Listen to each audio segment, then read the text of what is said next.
Inside Story Uganda, real source of political updates. Simon, because the Honorable Mara is telling Ugandans that the money we have been borrowing and will continue borrowing is to finance major projects. If you can allow, look, in this budget, we have 211 billion for welfare and entertainment. Whose welfare? Of people, the 400,000 who work for government, including Omara. We have 536 billion special meals and drinks, 1 trillion travel inland. We have 207 billion for travel abroad. Money to buy fuel for people who are in government cars, 515 billion. We have money for donation, 196 billion. Gas, firewood, and charcoal, one item that I keep laughing at. Forever. Yes. This financial year is 33 billion. Next financial year is 17. What is that again? Which item is it? Gas, firewood, and charcoal. We have money for official ceremonies, which I am now told they have suspended, 29 billion. We have vehicles. Hold it. What is charcoal for? I don't know. And the gas. Okay. Katesh, what is charcoal for? You passed this budget. No, because you see, you know, my brother, Honorable Ssemujju, we are going to miss him because he... But okay, no. Let's be... He likes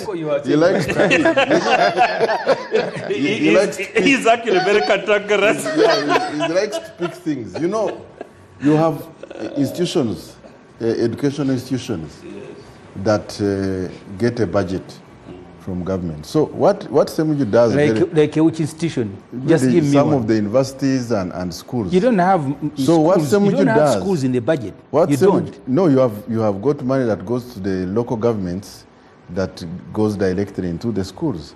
No, so what goes through what government Ssemujju is does money very for well. salaries, because you're not feeding children. So who are you cooking for, Kateshoma? You know, you are not feeding children in school. Now you are saying there is money for charcoal to go to school. Is there an item on firewood? Are you sure of it? You know, sometimes some of his statements, you have to ask him for the source, because I know that it's not I there. have been with him on the budget, and this money is not there. And we have had together, me and him and Honorable Mara, all the sectors presented to us the sector budget. We examined the ministerial policy statement. So I want you can to see declare, a labor length explanation. No. I want you to explain where you found where did you find this? And NRM people are amazing.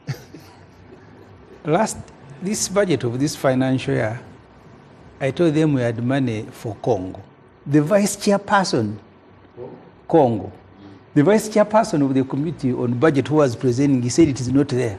No. And the chairman had to pull him by his trouser to say the money. He has told you the money is going to local schools. government. Now he says it is not there. Yeah.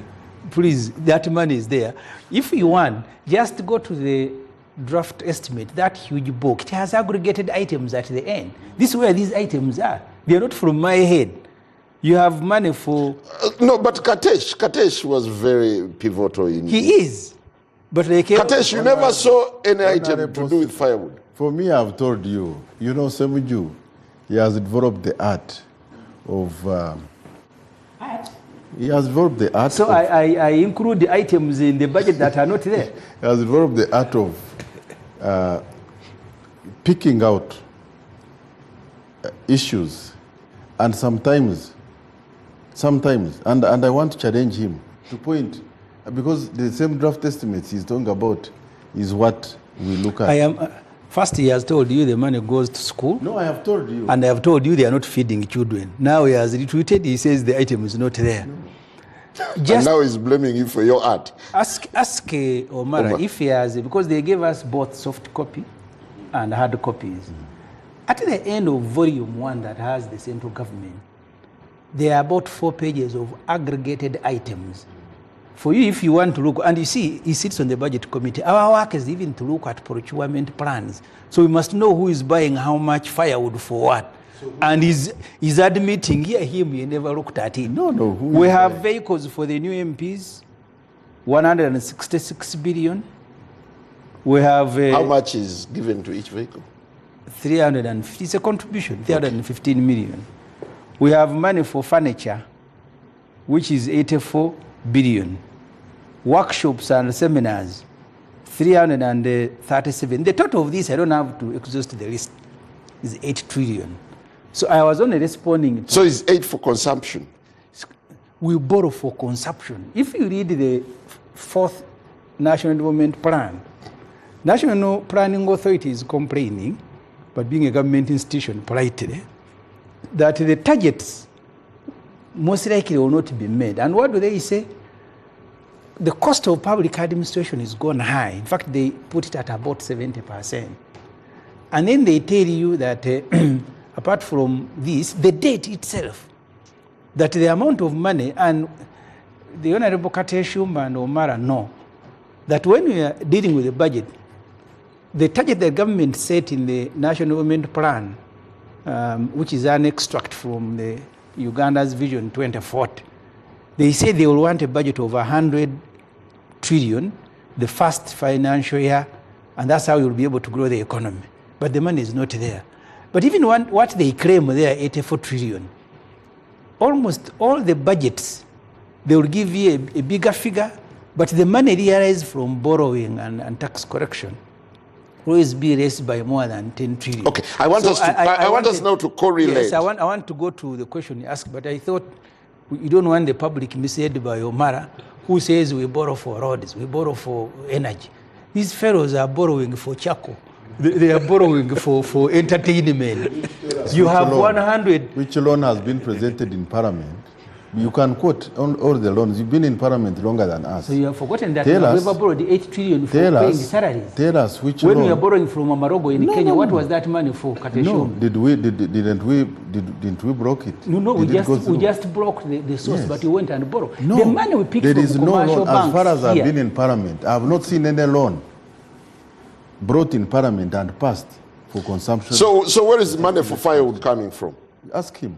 I am shocked. I know Mara will not. We borrow to pay salaries. Every end of the year. In the recent past, every end of the year, we go with unpaid requests. No, they are not arrears because we have loaded them on IFMIS for payment, but there is no cash. And the government always has to borrow money to pay, to clear these one more, just a second, one more. Omara says now, the money to finance the budget is going to be local money. You have about 26 banks in Uganda. Only 4 are local. You can't go and pick money from Stambik and you say it is local revenue. They arrange these loans from South Africa. Yeah, but I think it's also a mark of trust that we can borrow within our jurisdiction. You see, it isn't. Which jurisdiction? You're going to pay interest on money borrowed in the budget, 13 trillion. These fellows carry 13 trillion every year from your economy. And Omara is celebrating borrowing from South African banks and British banks, and they carry your money to Britain and South Africa, and this NRM economist is celebrating that we are borrowing. Which local? You killed all the local banks. That's why Ezra Suruma, who was your finance minister, one of the best, he said once you don't have capital, once you don't have money, you're going to remain rebels all your lives. Your children are in Saudi Arabia, 500,000. Working as maids, there are going to be no women to marry in Uganda. They're all going to Saudi Arabia. And he's celebrating this senior NRM economist. Now coming to the... Can he finish, then we can respond. So I want us to correlate to the question the budget, yes. State of the nation, and Museveni's cabinet picks. Because you see, the human resource that you assemble to implement and supervise the implementation of the budget is very important. And that's why I said I don't want to bring in Abanja here, because the Prime Minister is supposed to be the coordinator of government business. But you can go ministry by ministry. I have made comments here. I am very happy with Musasi's being elevated to be a minister. He has the knowledge, he has the experience. But look at the deputies. I am told one of them, because Museveni keeps speaking to people who are around him, some of them former babysitters, he makes them ministers because they are the ones he interacts with. I want to understand the new ministers of finance, because I've been told by people who sit on the budget committee they couldn't even answer. There is a lady who came from State House. I don't know what she was doing there. Now she's in charge of general duties. What is her level of knowledge, expertise, and what is her assignment? Because the first thing you do when you're assembling a team is to meet them and say, this is the task. Are you able to perform it? But Museveni doesn't meet people. He keeps surprising them. He will pick people who are milking their cows in Shema, and then he says, you're a minister for water. And they know nothing about the sector. So that's what he has done. So you go ministry by ministry. There are ministries where you have people who are competent, but I think more than half are people, maybe that's why he said the Chisanja Akuna Siripi. I listed single local government and said, I've deployed my Kantankaras Baram and the Kwarosam. Last financial year, the budget for local government was 6 trillion. 5.4 trillion salaries. 600 billion was for development. This financial year, and I think I was looking at the report from the Committee on Infrastructure, they have bought road equipment for 176 administrative unit districts and municipalities. They are incomplete. You've bought some two equipment, some two are missing. So we'll number a quarrel and the roads get done. Is that the answer? The local government are saying you give us incomplete road equipment. No, it's Chisanja, no sleep. Yeah, but she's going to awaken all the cows who have been sleeping. And then they pick a hole and dig the roads themselves. Because the complaint they wanted, I don't know how much money, I don't remember the figure. That please, thank you very much, you gave us some road equipment, but they are incomplete. One set is missing. And then you say, Baraman, Namere, go to local government and quarrel. And so after quarreling, do they pick hoes and go and begin digging the roads? So Museveni likes drama. And what he's presenting sometimes is nothing but drama. So because the justification should be, Bajeti was, by the way, knowledgeable, experienced in local government. Try to understand if there are failures by Bajeti, are you bringing people who are better than him? If you have had people in finance, and I'm not saying the ones who are there should have been there, and if they are not competent, are you bringing, look at works. I have told you, this financial year at 6 months, 1.4 trillion it is to do roads. There is no counter funding, and as a result, only 193 billion is consumed, 13% of the money that is available. You don't have counter funding. And what is Museveni's solution? He picks a nursing officer, Bia Mukama. That guy, his qualification is a nursing officer. Yeah, but he's been a state minister. Does it matter? So a nursing officer for you is the one who will fix works problems. Will go and negotiate and read the contracts and he understands them sure and commits you. Officer? That is his qualification. You ask him, you can please bring him here and he tells you his qualification. Some of the ministers even don't have the basic qualifications. They don't have. And Museveni has done that before. You have had parliamentary appointments committee turning away people. So the question you're asking is a very serious question. Assuming the money is available, do you have the right human resource to go and implement the budget? And I'm saying in only a few dockets. Thank you. Honorable Mara, is there the will and the human resource to implement this budget to the letter? President Yoweri Museveni normally says the challenge number one is about what needs to be done. And so after assessing and finding what to be done, then you can pick who to do it. As I think, just like this evening with a high sense of humor, he said when he was moving around the country, literally, from one place to another, there were a lot of complaints around PDM money being stolen. A lot of problem, PDM.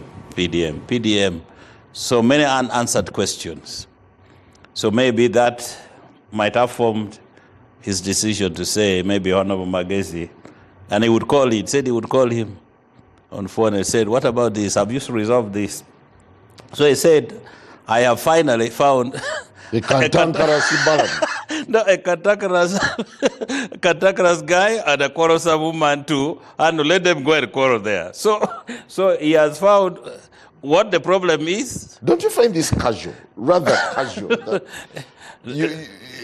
So you just merit has been reduced to madness, cantankerousness.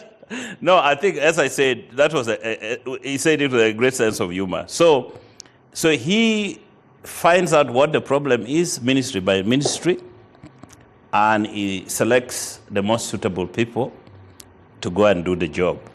And so if they fail, and he even warned them, he said, if you fail to perform, I will sack you.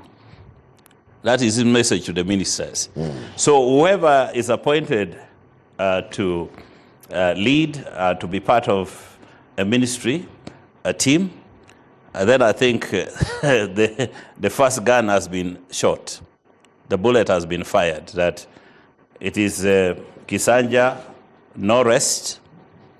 If you don't perform, I will come for you. Well, Honorable... So the responsibility is the executive Honorable Sevina, yes, the opposition was also rallied to join the president in monitoring the projects to ensure that the beneficiaries and that there is fiscal discipline. How, do you heed the president's call? I think in the recent past, there have been efforts to blackmail the opposition by depicting them as if they are not bothered with what is going on in the country, they are not doing their work. And you'll find that every failure that the government is experiencing, they find a way of also bringing in the opposition. I have heard ministers and MPs talk about, for instance, this money they go and share, and then to sanitize it, they come and tell the public that, you know, we were there with the Ssemujjus also. The Ssemujjus also came and picked money, the opposition. So, even today, I think the president was sort of trying to bundle up the opposition into this failure of ministers and other public officials who are responsible for the direct contact in these activities. The opposition is doing their job. And I'm very sure if the opposition was not making these alarms in many instances, there are many things that would go astray. So, for us, the core functions of a member of parliament, for example, are well known. And if you look at who is doing what, you realize that it is the opposition actually struggling to make sure that these things go the way they are supposed to. So I really don't think that... yeah, but you heard the president this time. He sounded a stern warning. The president literally repeated the very issues that he raised in the State of the Nation address, where you actually boycotted. Oh, okay, yes. Yeah, but does it give you a sense that this time the president is very categorical and serious? But the president has been categorical in many instances. He's been in power for 40 years. He has never come and talked soft to his ministers or whoever is sending out for a task. He has always been talking like that. But when we go down to scrutinize the way he behaves with some of these would-be approaches by his team, you find that at times I would say he's responsible for the failures of these people who are supposed to carry out these tasks. Do you feel the frustration of the president, where he says he's let down by his own? I wouldn't, because many times when the IGG came crying, he wanted to raise a stick, and it was the very president who told him, who told her, I'm talking about Betty Kamya this time round, who told her to go slow on some of these findings that Betty Kamya had come up with. So I think some of these efforts that are meant to fight corruption, for example, to fight this laziness we are talking about, these reports that come out from the Auditor General year after year, and they are never acted upon, I think there's no way you can come out and blame the opposition for all these weaknesses. Thank you. Honorable Katesh, the three moments that have defined Museveni's 7th term: State of the Nation, the impasse on cabinet. Up to now, we still have 4 slots that are vacant because the president nominated, pushed their names, and they were rejected. Now we're also looking at the budget. How do you correlate these? First of all, I want to, my brother here, he comes from Masaka district. Masaka City.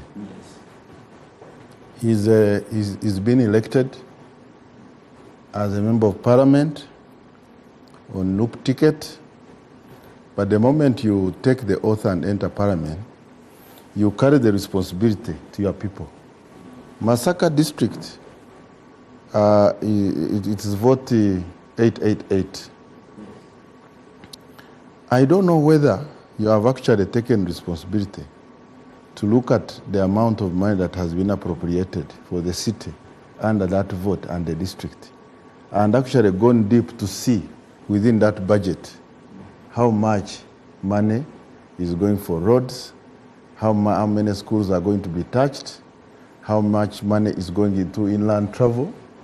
Because you see, what the president has been consistent about in the last addresses, the State of Nation, the budget speech, also when he addressed us as NRM caucus, he's been emphasizing the role of us, the leaders. Because we come here, his party was very clear during the campaigns. They wanted to abolish PDM, okay? This is on record. Now you are a member of parliament. PDM is there. I don't know how many parishes you have, but the president is taking the responsibility, saying, look, you, the members of parliament, I have put money into parishes in the last 4 years. I think more than 4 million people have got money under the parishes, the 10,589. So you, as members of parliament, as leaders, go back to the people and look at where we are putting money. We have 1 billion that goes into the roads. We are members of the roads committee. What is our role? So for me, I don't want us to say, it is government, it's not doing, opposition is doing its part, but you have to be very specific. Let's go into specifics and say, look, if money has been appropriated for my constituency, do I actually follow up? How can we mobilize our people? Even though we did not support, your party did not support PDM, but now this is a flagship project that is targeting many people to get into the money economy. Actually, I'm sorry to interject. For the opposition MPs, they can only find their footing by being very, very vocal, being very, very strict, and following up on these government programs. And for us, we point out these weaknesses, and reports are made. That's where I started from. that instead of correcting what has gone wrong, you choose to hide behind the opposition. The opposition is doing this, the opposition is failing us, the opposition, when the reports are there to be acted on. I want to tell you, my brother Katesh, that I could not sit here. I've been following my city for over 4 years, and I know each and every year's allocation in terms of budget. Yes. So you cannot ask me such a question, whether I know what is in the budget. Of course, I know everything, and I know the weaknesses, and I've even been talking about them. Well, thank you. We are saying, my brother Simon, that let us not hide. We have pointed out, for example, the flagship PDM. We have pointed out the weaknesses that go with PDM. The reports are there. PDM, in its setting, they tried to, they depict it as if it is an NRM project. And therefore, when these people are using this money, it's like they assume it is NRM is paying. Yeah, but your president said if he was elected president, let me tell you something. He would abolish it. Probably you might find it difficult to understand this. But what I'm telling you, the fate that befell those other earlier programs, the Ntandikwa, the Bonabagagawale, the NADS, is about to befall PDM. Because the 7 pillars that make up PDM are not talked about apart from the finance. Okay. We cannot be prophets of doom. You need to look at the impact that has been realized in the last 4 years. If you look at the growth rate we have experienced as a country, Paul here has talked about the doubling of our GDP in the last 5 years, when we entered parliament and now. But it is on record. On a huge debt, now, public debt. No, the GDP is the worth of the country. It's not about the debt you are talking about. So if you look at the double-digit growth that is projected to be realized in the next financial year, one of the contributors is the investments in the wealth creation activities that have been done that has increased production. So what we should be looking at is, one, the oversight that makes it effectively to work. This Kateshumba here, we are on the budget committee together. Secondly, one of the questions he asked finance, Kateshumba, yes. You are trying to divert me. Was that because I know where you are going. Was that domestic taxes are not growing, it's only international taxes. And he said, you see, you've invested money. That money, there must be a corresponding increase in taxes because the consumption levels have gone. The aggregate demand you were speaking about. That was Kateshumba. This one here. And he said it is not there. No. Didn't you say that, the point, you need to understand what didn't you the context. If you look at many years back, you had a lot of revenue coming from international trade taxes. Over the years, because of increased investments, industrialization in the country, there has been a turnaround that more and more domestic revenue now supersedes the taxes from international trade. Did you make an assertion simply to the fact that? Simply because, this is the point I'm making, simply because that you have had import substitution, we have had a positive balance of trade over the years. Some of the products that we used to import are now locally manufactured. So over the years, you have had more and more domestic revenue growing. But the point I added, which is very valid, is that as we invest in the wealth funds, okay, get people get into the money economy, it means that those people will have some money in their pockets to be able to spend. And so over the years, we should be able to see the consumption taxes. So you're at home with what he said? That's what exactly he said. You see? Yes. And that's just a second. Simon, just a second. No contradiction. I even included it in my report. There's no contradiction between... Because he asked the question. that because of these so many wealthy funds that you guys are running, how comes the consumptive taxes are not growing? And he said, you see, the moment, as a measure, the moment people have money, you will see these taxes going up. And I said, Kateshuma, I'm going to include that in my report. He was just laughing. Simon, he's walking away from his own observation. Simon, let me paint a picture. It's just the rate of growth. Yeah, because it's only with time that you expect now the expansion of... allow his interjection, yes. Let me paint a picture for you. And we might be repeating ourselves, but if you look at the way this economy has grown, most times people say, don't talk about GDP, talk about the cash flow. Now, with this budget, our tax to GDP will move up to 15.9%. That's the forecast. And we are going, a moment we reach 20% tax to GDP ratio, what would likely happen is that we would be in a position to 100% fund our own budget. So the way the economy is moving is already moving in a right trajectory. So, and if you look at the, how do I put it, the people who are enlisted in the URA register, they are about 5.7 But the ones who are million active, people. The ones who are active. The ones who are active is 2.7. And out of the 2.7 who are active, there is that about 1,000 major big taxpayers who contribute to almost 75% of our total tax. What does it mean is that if we, the president's strategy of making sure that we bring the majority of our people into the money economy, the wealth fund that Honorable Katishoma has talked about, putting in more money, if you look at the Minister of Finance today enlisted almost about 9 of them, different wealth funds, which is going outside there. So that one is basically to help spur the growth of the economy so that we have majority of our people contributing towards our tax base. Because now you have only 2.7 million people handling basically this thing. Out of how many?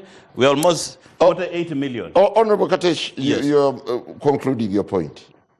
Yeah, so what I wanted to say is that the challenge has been thrown to us by the president. And as leaders, we must know that for this country to grow, we must grow the levels of production.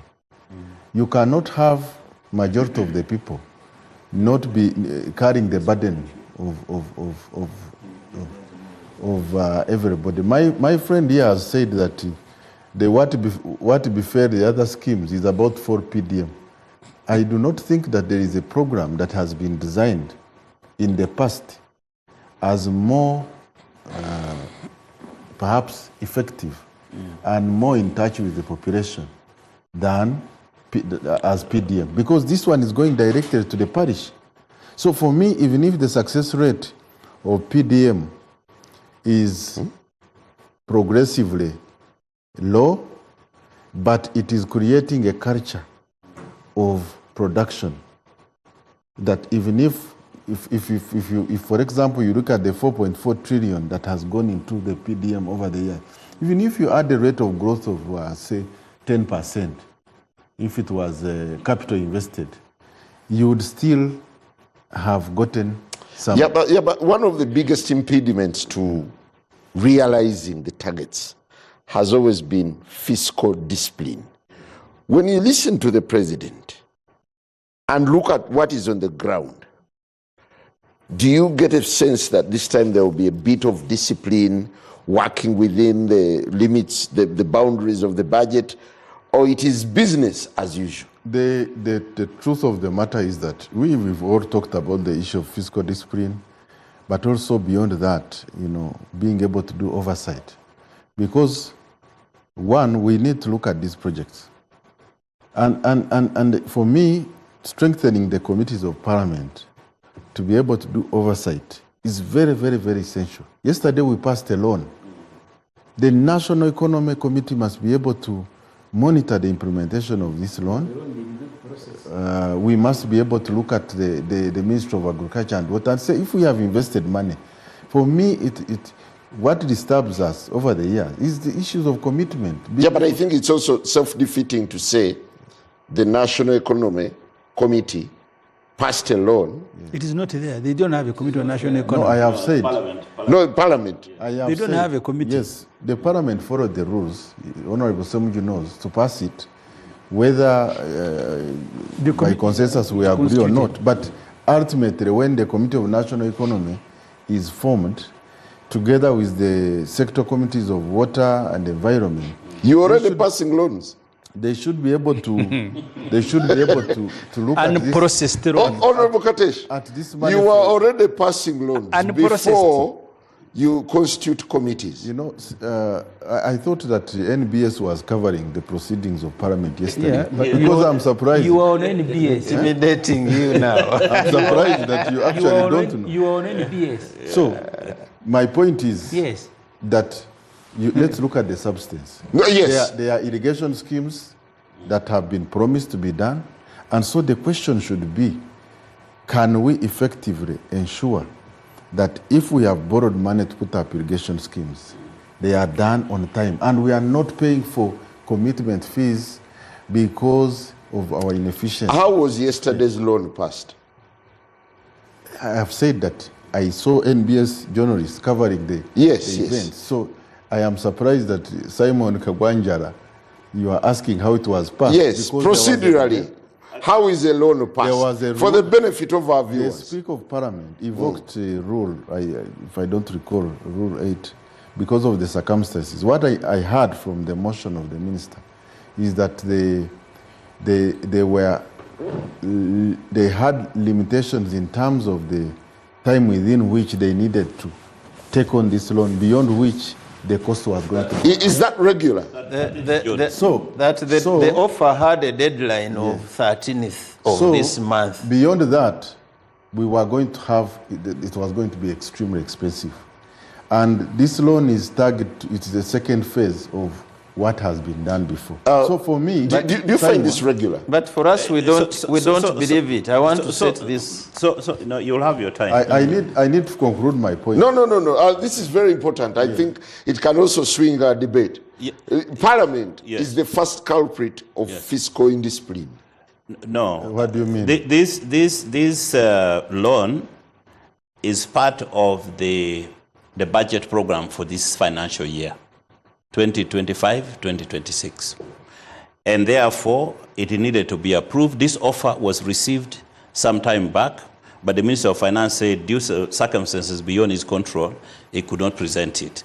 Now, by the time it was presented, the framers of the Constitution never envisaged a situation where, in a transition of Parliament, from one Parliament to another, Parliament would engage in a matter like that of approving a loan before the various committees were instituted. Really? Yes.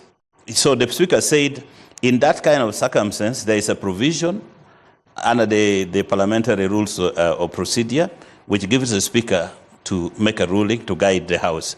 So instead of the Speaker referring the matter to the Committee of National Economy, the entire Parliament was turned into the Parliament of the full House. So was this an emergency loan? It was an emergency because the offer from the Citibank was time-based. And he said by 13th of June, if we do not have parliamentary approval, we would withdraw. What was the this offer. loan for?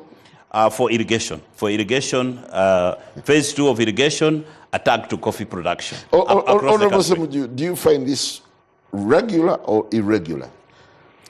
I don't know why people want to justify everything. Because it takes an hour to constitute committees of parliament. Just within an hour, you are done with the committees. Because when you are passing a loan, essentially, you are looking at the terms and conditions. But you're also looking at other commitment that the government has done in the borrowing plan. Because every budget is accompanied with a document called the borrowing plan. And they will give you a formula. This year, we are going to borrow so much at a commercial rate, so much. So all those documents, you are supposed to sit down and see whether that loan is aligned. It's not possible to get 523 MPs to study the terms and conditions. Those documents are huge. And after studying them in 1 hour, they have studied the borrowing plan and seen that this loan fits within the borrowing plan. It is not possible. So what they are doing is actually engineering. Because what Parliament should have done is to constitute. So who has stopped you from constituting committees? That's the level of inefficiency. Talking about ministers, you can't constitute committees of Parliament. Why? Because the chairpersons are supposed to be approved by himself. Very old man. So until he has time, but also very old man doing many things. He may not even remember that the committees are not constituted.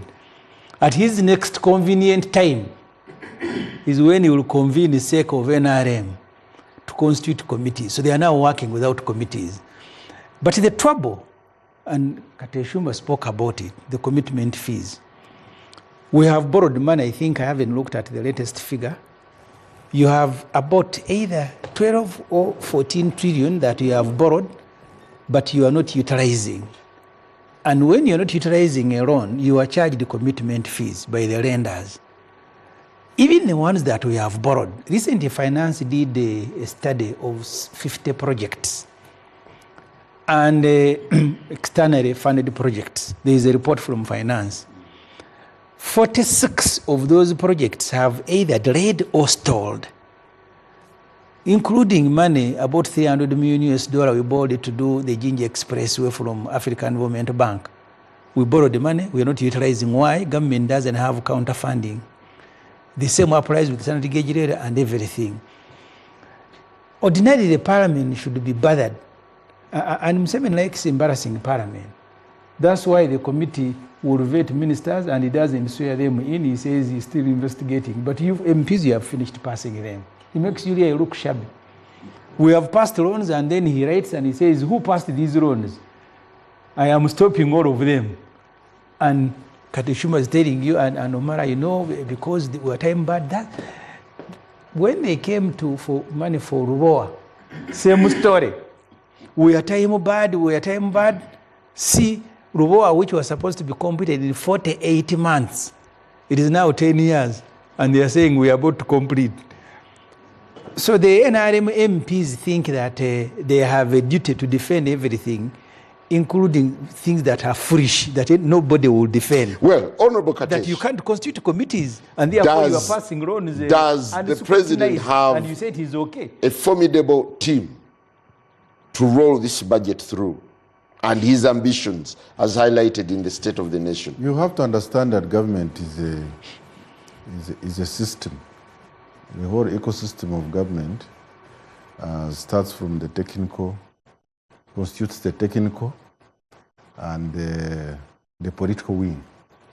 So I think it is only fair for you to judge people after they have failed or succeeded in carrying out the mandate that has been given to them. It's too early to judge. It is not my business or anyone to say someone who has been appointed. No, but when you look at the lineup, is it a lineup that gives you that impression that we are up to the task? I do not want. First of all, since the last cabinet was dissolved, and the time when we have had people to assume office, government has been running. Not so? So you have got the technical wing of government that is provided by the permanent secretaries, the CAOs, they are running, and the ministers are giving oversight. So for me, I cannot get into the thinking behind the appointing authority, whether Kagwanjara is competent or not. It is his determination. My duty is to do oversight, legislation, budgeting, and appropriation. You cannot say it's not your duty. It is your duty 100%. You are asking me to get say this one is not fit. That's why they bring them to you. Now you are here saying it's not. So whose duty it is? He's not a member of the appointment The reason they are brought to Honorable Parliament Ssemujju. is it is your duty, Honorable number Ssemujju. one, to say this minister is not fit. Honorable, when And now you're on TV saying it is not my duty. So whose duty it is? I'm not the appointing authority, But he's not a member of the appointment Constitution committee. says and I'm not you a member of the approve. appointments committee. The appointments committee your- appoint. You already projected it's going to be tough times for Ugandans. What do you see in the coming days and weeks? Is there likely to be, now that the president has sounded a warning, is there likely to be some bit of adjustment, or it will be business as usual? The president was posturing. He was posturing to you, the public. He knows fairly the capacity of the people he is appointing. He has already told you in the local government they appointed people to go and quarrel. And they are going to be judged by their attributes. Quarreling. Quarreling, because he said that's what motivated him to appoint them. There are others he gave appointments by the virtue of either family relationship, by what they have done before, including people who are tired. You have an 82-year-old president who is tired, but he's also surrounded by people who are tired. Kamuntu was a TM minister in 80. Yeah, 80. They are old people, they are tired. Crispus Chionga. Yeah, but he The looked Honorable in Kadaga. shape. You saw him with There his is this haircut. one they brought in a wheelbarrow in the last parliament The for people have vetting. won elections. They have just won elections. Even Moses Hari did. Professor Kamuntu won. Mogodekwe was brought in a wheelbarrow in the last parliament for vetting. Wheelbarrow. Smuggled through the office of the president. He couldn't walk. Wheelbarrow? Yes. Through the office of the president for vetting. You have people in cabinet who are tired. Allow them peaceful retirement. The Honorable Kadaga and others. They have worked, they are tired.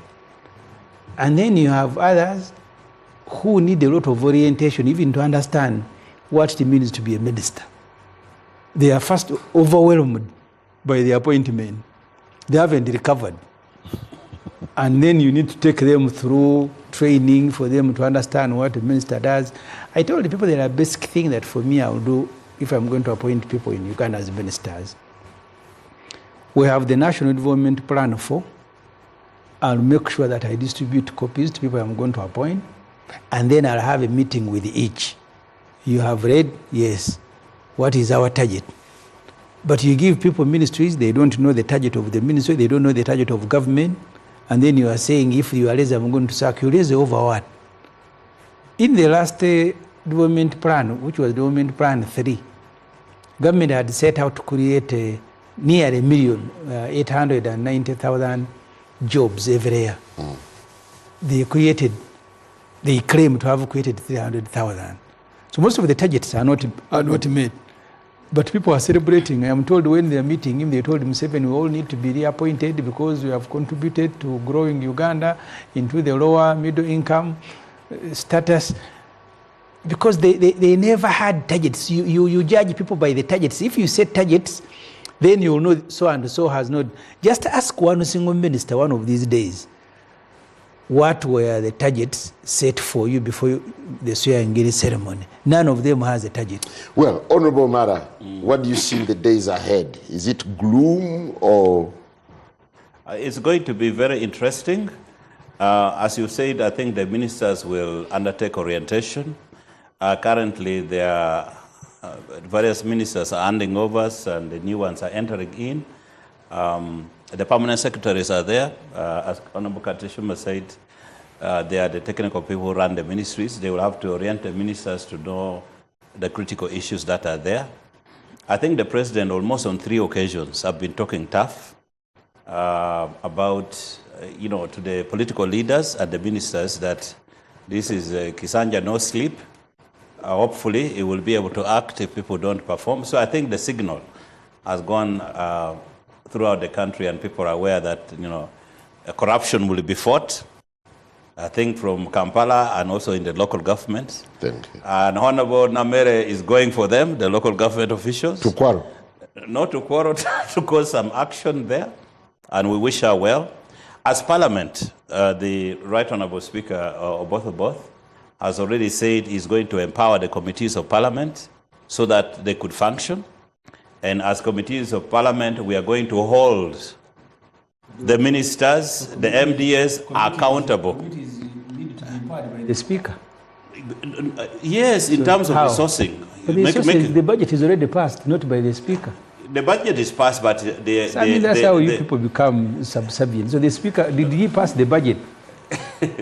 Why are you conducting us also? I'm just asking, because you are saying he's going to empower them. We have already passed the budget for Parliament next financial year. Yes. Yes. And so we would, the moment the chairs of the committees are formed, then the business committee will sit. And the business committee would set the agenda for Parliament. And one of the things that personally I would want Parliament to do and the committees to do, to hold the executive to account. And we have passed the budget, and for them now to take action. So we need now to follow the money, Simon, to making sure that the monies are not eaten, that the money has been, there's value for money, and that the execution is happening according to plan. Thank you. Yeah. Honorable Javida. Yes, sir. I think you've started off with a lot of playing to the gallery. The other day, you absconded from State of the Nation. Today, you turn up in black. Simon, by the way, is the shadow minister of finance. Finance, yes. Yes. Honorable Mara, you don't have to overemphasize that. The whole world knows that I'm the Minister of Finance. But there's something I wanted. No. Let's begin on that very note. The way the opposition is playing games. Yeah, I don't want to call it playing to the gallery because we need to send out our voices to be heard. And this is the way we have been doing it, and we will continue to do it that way. So what was sent out today? Today, and what impact did it create? We were in a mourning mood. Why? Because the government seems to be very adamant on the issue of human rights. And they don't know what injury they are causing to this government or to this country as they continue to behave, to be adamant against the people's plight in terms of human rights violations. So that's why. So you turn up in black and then what? We turn up now. Haven't you noticed it? Haven't you? And then? Then you have to think about it. If you are part of those Ugandans who feel things must change, you have to think about it. No, I don't want you to lose. I don't want us to lose what I was going to comment. Yes. Because Honorable Kateshumba wanted to, no, not even wanting, was saying that we, in the recent past, we've had a positive balance of trade, a balance of payments. Trade. You said trade? Yes. Because I was talking about the exports. Maybe you might have mixed it up. But what I wanted to say is that this government must know what they want to achieve. And after knowing it, get serious over it. You know, there has been talk that there's no need of people to go abroad. We have work here to do. You don't see why people should go to a desert when they leave this country dripping with the honey and milk. But this balance of payment that we are proud of now has been boosted by remittances from this. Thank you. Honorable Katesh, is Chisanja Hakuna Sleep starting off on a steady note or on a shaky note? The stage has been set, and my neighbor here, who is the shadow minister of finance, we are waiting to see what the opposition is going to present as the alternative budget proposal. They already did. We have already presented, maybe Honorable Katesh is not following. No. We have already presented our alternative budget, and what we are waiting to see is how much of it are you going to pick to help boost the performance of government. No, you see, once the budget is presented, so we expect you now to come forward and tell us. But where I agree with you, we are not going to have theatrics. If we had served the people, whether it is opposition or not, we have to be very, very serious with the roles as members of parliament. Yeah. We have to do oversight, and oversight at the center, but also at the local governments. Yes.